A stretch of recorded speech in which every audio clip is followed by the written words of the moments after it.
وہ اسے رئیس اورنگزیب کے ساتھ کئی تقریبات میں دیکھ چکے تھے، جبکہ فجر معراج کا چہرہ فیشن کی دنیا میں کسی تعارف کا محتاج نہیں تھا۔ لمحوں میں ایک عام جھگڑے سے کہیں بڑھ کر ایک ہائی پروفیشنل کیس بن چکا تھا۔ ولی کا غصہ اب بھی کم نہیں ہوا تھا، مگر اس کے لہجے میں ایک ٹھہراؤ آ گیا تھا، ایک ایسی سرد اور اٹل ضد جو کسی بھی طوفان سے زیادہ خطرناک تھی۔ وہ ایک ہی بات بار بار دہرا رہا تھا، اس کی آواز میں ایک ایسی کاٹ تھی جو سیدھا دل میں اترتی تھی۔ میری بیوی کو ہاتھ کیسے لگایا گیا؟ میں اس کا ولی ہوں، اگر کوئی مسئلہ تھا تو مجھ سے بات کی جاتی۔ اس کا ہر لفظ اس عورت کے لیے ایک تعزیانہ تھا۔ پولیس، انتظامیہ اور وہاں موجود ہر شخص پر یہ واضح ہو چکا تھا کہ یہ شخص پیچھے ہٹنے والا نہیں۔ بالآخر اپنی بیٹی کے مستقبل اور اپنی عزت کو داؤ پر لگا کر وہ عورت ٹوٹی۔ اسے پولیس کے حصار میں فجر کے سامنے لایا گیا۔ اس کے چہرے پر اب وہ تکبر نہیں بلکہ خوف اور پشیمانی تھی۔ اس نے کانپتی آواز میں کہا، میں اپنے رویے اور اپنی شدت پسندی کے لیے معذرت خواہ ہوں۔ پلیز مجھے معاف کر دیں۔ میری بیٹی کی شادی ہے، میں نہیں چاہتی کہ ہمارے خلاف کوئی خبر بنے۔ اس کی آواز میں عاجزی تھی، مگر فجر کو اس میں خلوص سے زیادہ اپنی ذات کو بچانے کی فکر محسوس ہوئی۔ اس کے دل کو کچھ ہوا۔ اپنی بیٹی کی اتنی پرواہ تھی تو کیا وہ کسی کی بیٹی نہیں تھی؟ یہ خیال بجلی بن کر اس کے ذہن میں گوندا، مگر اس نے اپنے جذبات کو چہرے پر نہیں آنے دیا۔ اس نے بس صدموری سے اس بات میں سر ہلا دیا۔ وہ بحث کرنے یا تانے دینے کے موڈ میں نہیں تھی۔ اور دوسروں سے کیا گلا؟ یہ حادثہ اس حادثے سے بڑا نہیں تھا جس میں اس کے اپنے ماں باپ نے اسے زہر دے کر مارنا چاہا تھا۔ اس کے سر ہلانے کے چند منٹ بعد ہی رئیس اورنگزیب کے ایک فون کال پر ہوٹل کو حفاظتی اور انتظامی کوتاہی کے سبب پورے ایک دن کے لیے سیل کر دیا گیا۔ ہوٹل مینجمنٹ کی حالت بگڑ چکی تھی۔ یہ ان کے لیے ایک بھیانک خواب تھا۔ ولی نے ہوٹل سے نکلنے سے پہلے انتظامیہ کو مخاطب کیا۔ اس کا لہجہ اب بھی سخت تھا۔ میں ایسا ہرگز نہیں چاہتا تھا، مگر یہ ان تمام ہوٹلز اور پبلک پلیسز کے لیے ایک وارننگ ہے۔ اپنے دروازوں پر لکھ کر لگائیں کہ جاہل لوگوں کا داخلہ منع ہے۔ جس جگہ پر لوگوں کی عزت نفس محفوظ نہ ہو اسے بند ہی ہو جانا چاہیے۔ تو وہ اسکاٹش شہری تھا، اوپر سے رئیس اورنگزیب کا بھانجا۔ اس نے آج اپنے اسکاٹش ہونے اور رئیس کی حیثیت کا وہ فائدہ اٹھایا تھا جو شاید رئیس نے خود بھی کبھی نہ اٹھایا ہو، مگر ولی کے نزدیک یہ ضروری تھا۔ ایسی جگہوں پر ایسے لوگوں کا داخلہ ممنوع ہی ہونا چاہیے جو اپنی زبان اور ہاتھوں سے دوسروں کو تکلیف پہنچانا اپنا حق سمجھتے ہیں۔ پھر وہ پلٹا اور فجر کا ہاتھ مضبوطی سے تھام کر میز کی جانب بڑھا، وہاں رکھا، اس کا بیگ اٹھایا اور پھر باہر کی جانب چل پڑا۔ لوگ سمندر کی لہروں کی طرح ان کے لیے راستہ بنا رہے تھے، ہر نظر ان پر مرکوز تھی۔ چند موبائل فونز کی لائٹس بھی ان پر پڑی، یقیناً کسی نے یہ منظر بھی قید کر لیا تھا۔ گاڑیوں سے بھری پارکنگ کی خاموشی میں پہنچ کر فجر کو جیسے ہوش آیا۔ اس نے ایک جھٹکے سے اپنا ہاتھ اس کی گرفت سے چھڑوایا۔ کیا ضرورت تھی اتنا بڑا تماشا کرنے کی؟ اس کی آواز غصے سے کپکپا رہی تھی۔ کیا سمجھتے ہو تم خود کو؟ اس کا چہرہ لال بھبوکا ہو رہا تھا۔ جو کچھ بھی ہوا تھا وہ اس کے لیے ناقابل یقین تھا۔ ولی نے ایک گہری سانس لے کر اسے دیکھا۔ وہ اس کے اندر چلتے طوفان سے واقف تھا۔ وہ جانتا تھا کہ یہ غصہ اس پر نہیں، اس بے بسی پر تھا جو اس نے محسوس کی تھی۔ وہ خاموش رہا، اسے اپنی نرم گہری نظروں سے دیکھتا رہا۔ وہ چاہتا تھا کہ اس کے اندر جو کچھ بھی ہے وہ سب کہہ دے، کچھ بھی اندر نہ رکھے، مگر فجر ضبط کر رہی تھی۔ اس کی خاموشی پر وہ مزید دب گئی۔ تمہیں کیا لگتا ہے یہ سب کرنے سے تم کوئی گرین فلیگ بن جاؤ گے؟ یہ کہتے ہوئے اس کی آنکھ کے کنارے پر ایک موتی چمکا۔ تمام تر ضبط کے باوجود پلکیں نم ہو گئیں۔ اس سے پہلے کہ وہ آنسو اس کے گال پر بہتا اور اس کے ضبط کی توہین کرتا، ولی سے یہ برداشت نہ ہوا۔ وہ ایک قدم آگے بڑھا۔ وہ اس کے قریب آیا، عین قریب، پورے استحقاق سے۔ پھر اس نے اپنا ہاتھ اٹھایا اور اپنی شہادت کی انگلی سے نہایت نرمی سے اس کی پلکوں پر ٹھہرے اس آنسو کو چن لیا۔ فجر ایک بار پھر ساکت ہو گئی۔ اس کے لمس میں ایسی شدت تھی کہ اس کا دل دھڑکنا بھول گیا۔ بیگم، ولی کی گہری سرگوشی جیسی آواز ابھری، میں گرین فلیگ نہیں، گرین فارسٹ ہوں۔ فجر نے سانس روکے اسے دیکھا۔ اس کی ہیزل آنکھوں میں نمی کی ایک تہہ تھی۔ پر مسئلہ یہ ہے، وہ دھیرے سے مسکرایا، کبھی کبھی اس فارسٹ میں آگ لگ جاتی ہے۔ ایک مکمل ڈیفالٹ پیس اس کے سامنے کھڑا تھا۔ ایک 7 اسٹار ہوٹل کو ایک دن کے لیے بند کروایا تھا اور اب کتنے سکون سے اس کے آنسو چن رہا تھا۔ کیا تھا یہ شخص؟ آخر تم ہو کون؟ بے ساختہ یہ سوال اس کے لبوں سے پھسلا۔ وہ بے یقینی سے اسے دیکھ رہی تھی۔ صرف تمہارا ولی، اس نے پورے حق سے جواب دیا، یعنی وہ سب کچھ تھا، اور میرے ہوتے ہوئے کوئی تمہیں بری نظر سے دیکھ بھی نہیں سکتا۔ یہ کہہ کر اس نے دوبارہ فجر کا ہاتھ تھاما اور اسے گاڑی تک لایا، دروازہ کھول کر اسے اندر بٹھایا اور خود ڈرائیونگ سیٹ پر آ بیٹھا۔ چند لمحوں بعد ان کی گاڑی ہوٹل کی پارکنگ سے باہر نکل رہی تھی۔ ریسٹورنٹ سے نکلتی ہوئی بھیڑ سے گزرتے ہوئے فجر ان لڑکیوں کی سرگوشیاں نہیں سن پائی تھی جو انہیں دیکھتے ہوئے کہہ رہی تھیں، ایسا اسکاٹش شوہر تو سبھی لڑکیاں ڈیزرو کرتی ہیں۔ گاڑی باہر نکلتے ہی فجر نے رخ پھیر لیا۔ اس کا دل اب بھی بے ترتیب دھڑک رہا تھا، مگر اس دھڑکن میں اب بے بسی اور اذیت ہی نہیں بلکہ ایک انوکھی انجانی سی حفاظت کا احساس گھل رہا تھا، جبکہ گلی میں ایک پھندا لگ چکا تھا۔ سفر کا ہر لمحہ ایک گہرے بھاری سکوت میں ڈوبا ہوا تھا۔ گاڑی کے اندر کی خاموشی باہر کی رات کے شور سے زیادہ گہری تھی۔ ولی نے میوزک آن کرنے کا سوچا، پھر ارادہ ترک کر دیا۔ یہ خاموشی ضروری تھی۔ یہ اس طوفان کے بعد کا ٹھہراو تھا جو اپنے اندر کئی انکہے سوال اور جواب سمیٹے ہوئے تھا۔ فجر کھڑکی سے باہر دیکھ رہی تھی، مگر اس کی نظریں کسی منظر پر نہیں، اپنے اندر کے خالی پن میں بھٹک رہی تھیں۔ پھر گاڑی ایک بلند و بالا جدید طرز کے عمارت کے سامنے رکی جس کی روشنیاں رات کے اندھیرے کو کاٹ رہی تھیں۔ فجر جیسے کسی ٹرانس سے نکلی، اس نے سر اٹھا کر دیکھا۔ یہ علاقہ اس کے لیے بالکل اجنبی تھا۔ وہ کہاں آ گئے تھے؟ اس نے رخ موڑ کر سنبھالے نظروں سے ولی کو دیکھا۔ اس کی آنکھوں میں نہ غصہ تھا نہ حیرت، بس ایک سپاٹ سی بے یقینی تھی۔ یہ بگ بی کا پینٹ ہاؤس ہے، ہمارا ڈنر ادھورا ہے۔ اس نے فجر کو دیکھا جو اب بھی اسے بے یقینی سے گھور رہی تھی۔ وہ جانتا تھا کہ اس عورت کا بھروسہ جیتنا دنیا کا مشکل ترین کاموں میں سے ایک تھا۔ میں آپ کا ولی ہوں، آپ مجھ پر اتنا بھروسہ تو کر سکتی ہیں نا؟ اس بار اس کے لہجے میں ضد حق نہیں بلکہ ایک نرم سی امید تھی، ایک التجا تھی جو اس کی گہری آنکھوں میں صاف دکھائی دے رہی تھی۔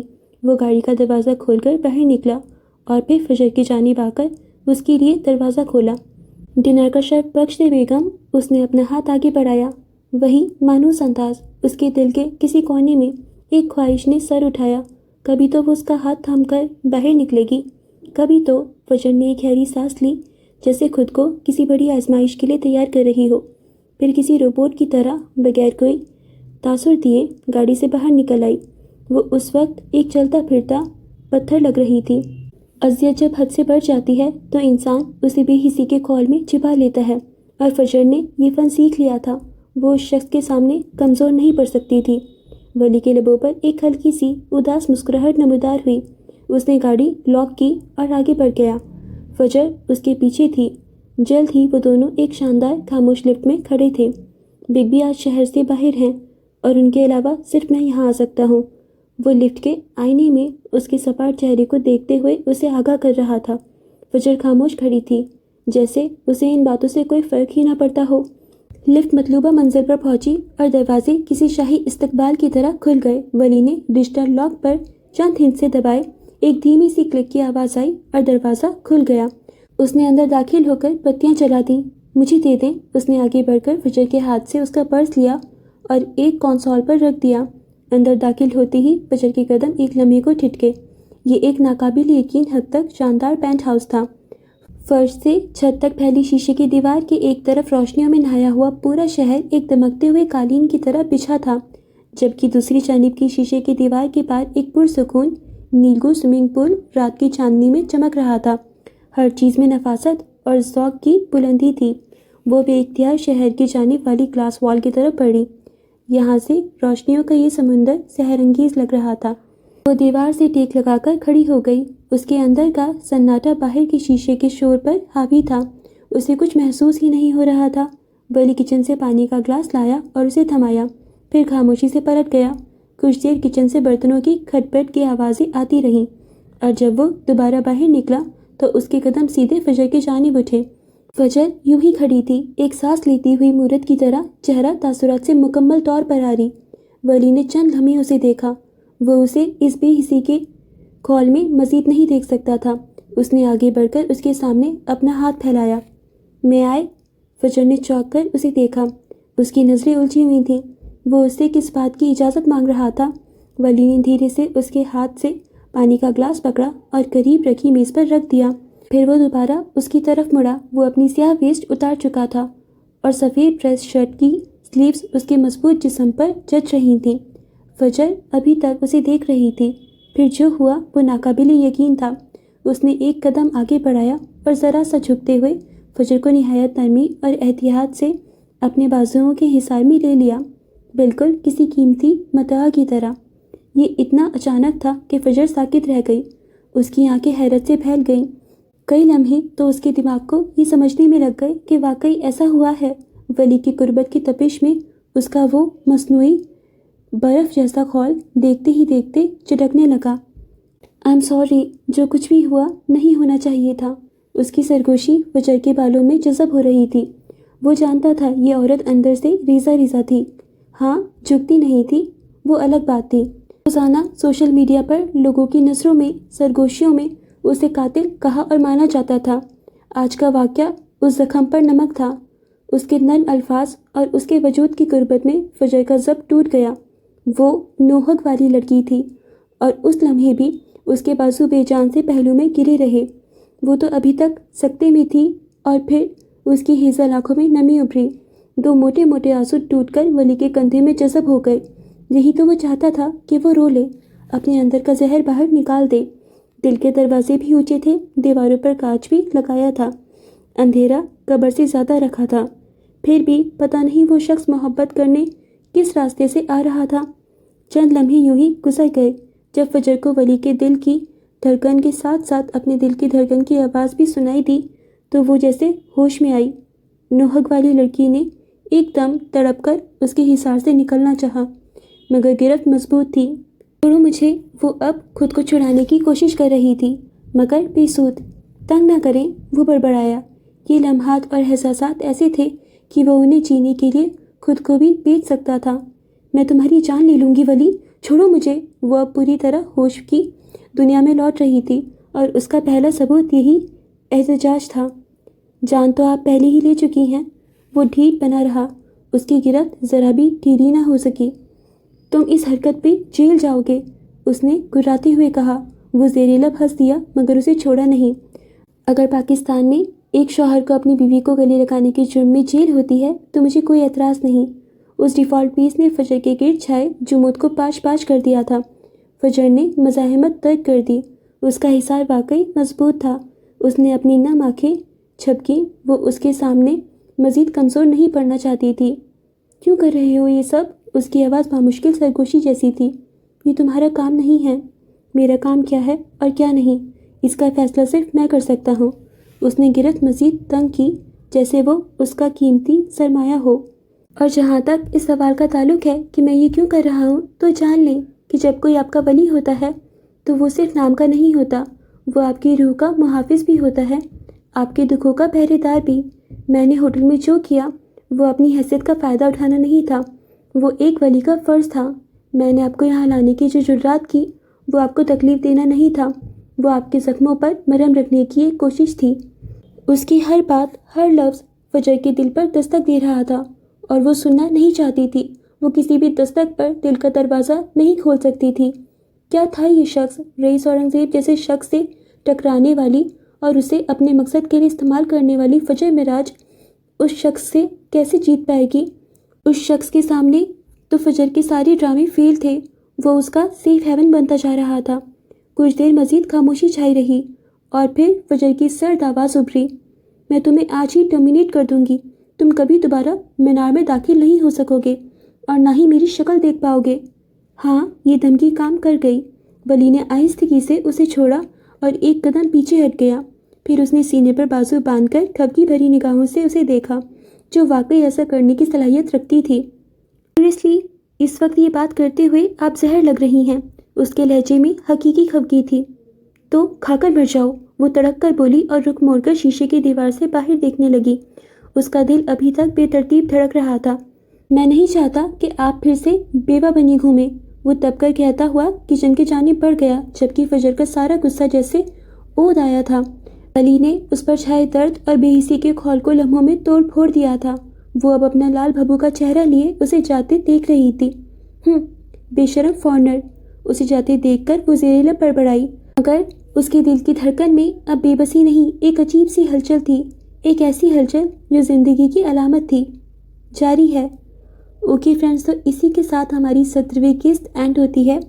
فائنلی کتنی لمبی ایپیسوڈ تھی یہ، مگر جتنا مزہ آیا اس کو پڑھ کے، اور جو ہمارا لاسٹ سین تھا وہ اتنا زیادہ کیوٹ سین تھا، مجھے اتنا مزہ آیا فرینڈز۔ میں کیا بولوں یار، میں تو ابھی تک اس ایپیسوڈ کی ایسے پروسیس کر رہی ہوں کہ کیا کیا ہو گیا اس میں، اتنا انٹرسٹنگ ایپیسوڈ تھا یہ۔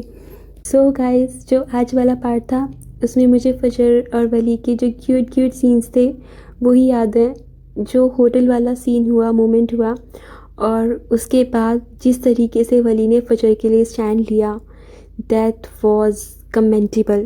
مطلب ایسے ہسبینڈس ہونے چاہیے، اس طریقے سے ہسبینڈس کو وائف کو سپورٹ کرنا چاہیے، ان کی سائڈ لینی چاہیے، ان کے ساتھ کھڑا رہنا چاہیے، اور کافی ہسبینڈس ایسے نہیں ہوتے ہیں۔ تو ولی اتنا اچھا ٹارگیٹ سیٹ کر رہا ہے، اگر کوئی پڑھے تو سیکھے اس سے کہ کیسے اپنی وائف کے ساتھ بیہیو کرنا چاہیے۔ آبویسلی بات ہے کہ اس کی بھی کوئی رسپیکٹ ہوتی ہے، آپ کو اس کو اچھے سے ٹریٹ کرنا چاہیے۔ جبکہ دیکھیں تو فجر کتنا کول بیہیو کرتی ہے ولی کے ساتھ، بٹ ولی جس طریقے سے اس سے محبت کرتا ہے، اس کی کیئر کرتا ہے، اپنی ذمہ داریاں نبھاتا ہے، دیٹ از کمنٹیبل۔ بہت زیادہ اچھا لگتا ہے مجھے ولی۔ اور جو لاسٹ والے سین تھے، لاسٹ والے ڈائلاگ تھے، جب ولی نے فجر کو ہگ کیا اور فجر ایک دم ساکت رہ گئی، اتنا کیوٹ مومنٹ تھا وہ، بہت زیادہ۔ جس طریقے سے ولی نے پورے ہوٹل کو اپنے سر پہ اٹھا لیا اور اس لیڈی کو بھی معافی مانگنے پہ مجبور کر دیا۔ چلے اس لیڈی کی تو ایگو ہی پتہ نہیں کیا تھی، ابھی بھی لاسٹ مومنٹ پہ اس نے دل سے تو معافی نہیں مانگی تھی، مگر پھر بھی معافی تو مانگنی پڑی نا ان محترمہ کو۔ تو یہ کتنا اچھا مومنٹ تھا، اور ایک دن کے لیے اس نے ہوٹل سیل کروا دیا۔ مطلب کون ہوتا ہے ایسا، کون اتنی محبت کرتا ہے اپنی وائف سے؟ صرف فکشنل سٹوریز میں ہو سکتا ہے یار، اگر ریئلٹی میں ہے تو ان کی وائفس بہت زیادہ لکی ہوتی ہیں۔ بیکاز گائز، بینگ آنیسٹ، اتنے زیادہ لونگ، کیئرنگ، سپورٹنگ اور اس طریقے سے آپ کو رسپیکٹ دینے والے ہسبینڈ نہیں ہوتے ہیں۔ اگر جو ہیں تو واقعی وہ وائفس بہت زیادہ لکی ہیں، واقعی بہت زیادہ لکی ہیں۔ جب آپ کی وائف پہ کوئی انگلی اٹھا رہا ہے یا اس کو کچھ بھی ایبیوز کر رہا ہے، اس کے لیے غلط الفاظ کا استعمال کر رہا ہے اور اس کو ڈس رسپیکٹ کر رہا ہے، اور اس طریقے سے اگر ہسبینڈ اپنی وائف کا ساتھ دے رہے ہیں تو they are one of the best husband in the world, literally I am saying. تو اگر اس طریقے سے کسی کے ہسبینڈس ہیں تو بس میں ان وائف سے اتنا ہی کہنا چاہوں گی کہ آپ بہت زیادہ خوش نصیب ہیں کہ آپ کو ایسا شوہر ملا کہ وہ اپنی بیوی کی عزت کرتا ہے، جبکہ سارے شوہروں کو اپنی بیوی کی عزت کرنی چاہیے، احترام دینا چاہیے انہیں، اور ان کی خواہشات کا احترام کرنا چاہیے، ان کی ذمہ داری نبھانی چاہیے، بٹ نہیں کرتے ہیں۔ کافی سارے شوہر بیوی کو ذمہ داری کی جگہ بوجھ سمجھتے ہیں کہ میں اس کو کھلا رہا ہوں اور میں اس کو کپڑے پرووائڈ کروا رہا ہوں، اس کو جو چاہیے وہ پرووائڈ کروا رہا ہوں، تو میں بہت زیادہ سپیریئر ہوں۔ کتنے سارے ہسبینڈ میں سپیریورٹی کمپلیکس، اتنا گندا سپیریورٹی کمپلیکس ہوتا ہے نا، میں آپ کو کیا بتاؤں۔ اور بیچاری وائفس کو تو کچھ نہیں سمجھتے، بیچاری کتنی ساری جو ہوم میکرز ہوتی ہیں ان کو صرف میٹ کی طرح ٹریٹ کرتے ہیں، آج بھی انفیکٹ کتنی ساری پڑھی لکھی خاتون بھی ہوتی ہیں جن کی شادی ہو جاتی ہے اور شادی کے بعد ان کی جو ڈگری ہوتی ہے وہ ضائع ہو رہی ہوتی ہے، یا ان کے ہسبینڈس ان کو اس طریقے سے ٹریٹ نہیں کر رہے ہوتے ہیں۔ چلیے اگر ہم پڑھائی کو بھی سائڈ رکھ دیں تو ہے تو وہ ہیومن ہی، انسان ہی ہے، اور انسان کا جو عہدہ ہوتا ہے، انسان کو جو رسپیکٹ ملنی چاہیے وہ اپنے پیٹ سے پیار کر لیں گے مگر وائف سے پیار نہیں کریں گے۔ لٹرلی اتنے گندے ہسبینڈس بھی ہوتے ہیں۔ تو جس طریقے سے ہماری رائٹر لکھ رہی ہیں، ہسبینڈ اگر وہ تھوڑی سی بھی یہاں سے انسپریشن لے لیں کہ کس طریقے سے ہمیں اپنی وائف کو ٹریٹ کرنا ہے، کس طریقے سے ہمیں ان کے ساتھ رہنا ہے، کس طریقے سے ہمیں ان کی پرابلمس کو سمجھنا ہے اور پوری دنیا سے ان کے لیے لڑ جانا ہے، تو کتنا اچھا ہوگا۔ کل میں ایسی رینڈملی انسٹاگرام اسکرول کر رہی تھی، اس میں میری فیڈ میں ایک پوسٹ آئی اور اس پوسٹ میں تھا کہ میں اپنی وائف کا کبھی ساتھ نہیں چھوڑ سکتا، اور اگر مجھے اپنی مدر سے پہلے اپنی وائف کو سپورٹ کرنا ہوا تو میں اپنی وائف کو سپورٹ کروں گا. سو ہم لوگ کتنی بار سوچتے ہیں کہ اپنی مدر اور وائف میں کس کو چنے گا ایک ہسبینڈ، یہ کوشچن آ جاتا ہے. تو پھر اس میں تھا کہ جو میرے فادر تھے انہوں نے ہمیشہ اپنی بیوی کو سپورٹ کیا، اور اگر میں اپنی وائف کو سپورٹ نہیں کروں گا تو پھر میں نے کیا سیکھا.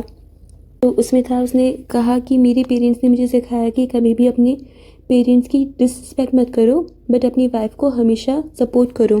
وائی؟ بیکاز وہ اپنا گھر، اپنی فیملی، اپنے سبلنگس، اپنے فرینڈس، سب کچھ تمہارے لیے چھوڑ کے آتی ہے، اور اگر وہ تم سے کچھ ایکسپیکٹ کر رہی ہے تو وہ صرف ہے کہ تم اس کو سپورٹ کرو. اور کسی بھی فیملی کلیش کی وجہ سے تم اگر اس کو سپورٹ نہیں کر رہے ہو تو کیا ہوگا کہ وہ بھی تھوڑی سی ڈی موٹیویٹ ہو جائے گی. اگر وہ کچھ غلط کر رہی ہے تو آبویسلی تم اس کو سمجھاؤ، بٹ اس سے اونچی آواز میں بات مت کرو، اس کو ذلیل مت کرو، اس کی عزت کرو. تو یہ کتنی اچھی بات ہوتی ہے جب پیرنٹس اپنے بچوں کو سکھائیں کہ تمہیں اپنی بیوی کو عزت دینی ہے اور اس کو تمہیں ڈسرسپیکٹ نہیں کرنا ہے. تو یہ کتنی اچھی بات ہوتی ہے، بیکاز ہماری فیملیز میں نہیں سکھایا جاتا ہے کہ بیوی کو کیسے ٹریٹ کرنا ہے. وہ یہ بول دیتے ہیں کہ اس کو تم سپورٹ کیوں کر رہے ہو، اپنی ماں کو سپورٹ کیوں نہیں کیا، یا اپنی بہن کو سپورٹ کیوں نہیں کیا، یا جو بھی فیملی کانفلکٹ ہو رہے ہیں یا فیملی ڈسپیوٹس ہو رہے ہیں اس میں تمہاری بیوی کیوں بول رہی ہے. بٹ ایسا بھی تو ہو سکتا ہے نا کہ اس کی فیملی کی وجہ سے اس کی وائف کمفرٹیبل نہ ہو، یا اس کی فیملی اس کے ساتھ ڈسٹرب کر رہی ہو یا اس کے ساتھ لڑ رہی ہو، تو پھر کہاں سپورٹ کرنا چاہیے؟ اوبویسلی آپ کو پھر اپنی وائف کو ہی سپورٹ کرنا چاہیے. یہی بات ہوتی ہے. تو جب وائفس کی بات آ جاتی ہے یا اپنی فیملی کی بات آ جاتی ہے، اس کو تھوڑا پریکٹیکلی اور تھوڑا ایموشنلی دونوں طریقے سے ہینڈل کرنا چاہیے. ایسا نہیں ہے کہ ساری ایموشنس لگاتی ہے یا ساری پریکٹیکلس لگاتی ہے اور ایموشنس کی قدر نہیں کی. ایسا نہیں ہونا چاہیے. سو گائز، آج کا ایپیسوڈ آپ کو کیسا لگا آپ بتائیے گا، اور آپ نے کیسے سب کچھ پروسیس کیا، کیونکہ مجھے تو بہت زیادہ مزہ آیا پڑھ کے. تو ڈیئر فرینڈس، اپنا پرسپیکٹیو ہمارے ساتھ کامنٹس کے تھرو شیئر کیجیے گا کہ آپ کو ولی اور فجر کیسے لگ رہے ہیں اور کیسی آپ کو ناول لگ رہی ہے. تو فرینڈس، اب ہم ملیں گے 18ویں قسط میں. تب تک کے لیے اب جلدی سے ہماری یوٹیوب چینل کو سبسکرائب کر لیجیے. اگر آپ نے ابھی تک نہیں کیا ہے تو پلیز جلدی سے کر لیجیے، اور ہمارے انسٹاگرام اکاؤنٹ کو بھی فالو کر لیجیے گا. So dear friends, take care of yourself and your love ones. خدا حافظ.